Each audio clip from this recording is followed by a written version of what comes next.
তোমরা তোমাদের SSC result দেখার জন্য তোমার হাতের স্মার্টফোন থেকে ক্রোমে চলে যাবে। ক্রোমে আসার পর তোমরা এখানে সার্চ বারে লিখবে এসএসসি রেজাল্ট 2025। এটা লেখার পরে এডুকেশন বোর্ড বাংলাদেশ এটি ক্লিক করবে। তো এরপর তোমাদের সামনে এরকম একটা ইন্টারফেস ওপেন হবে। তারপর এখানে দেখতে পাচ্ছ যে এখানে প্রথমে লিখে আছে এক্সামিনেশন, যে তোমরা এখান থেকে লেখা আছে এক্সামিনেশন।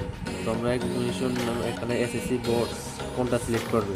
এখান থেকে তোমরা অবশ্যই এসএসসি দাখিল এটা সিলেক্ট করবে। এরপরে রয়েছে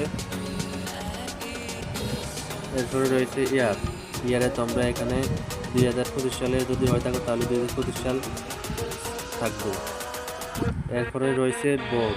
তো বোর্ড এখানে তোমরা সিলেক্ট করবে তোমরা কোন বোর্ডে আসো। তোমরা যদি ঢাকা বোর্ডে থাকো তাহলে ঢাকা সিলেক্ট করবে, যদি কুমিল্লা বোর্ডে থাকো তাহলে কুমিল্লা সিলেক্ট করবে। তারপর এখানে চতুর্থ অপশনটাতে এখানে রয়েছে রোল নাম্বার। এখানে তোমার রোল নাম্বার দিয়ে দিবে। এরপরে এখানে রয়েছে রেজিস্ট্রেশন নাম্বার, তো এখানে তোমার রেজিস্ট্রেশন নাম্বারটা দিয়ে দিবে। এরপরে এখানে দেখো একদম শেষে রয়েছে 5 যোগ 3, 5 আর 3 যোগ করলে হবে 8।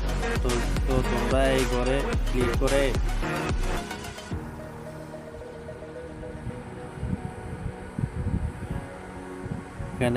এখানে 8 দিয়ে দিবে।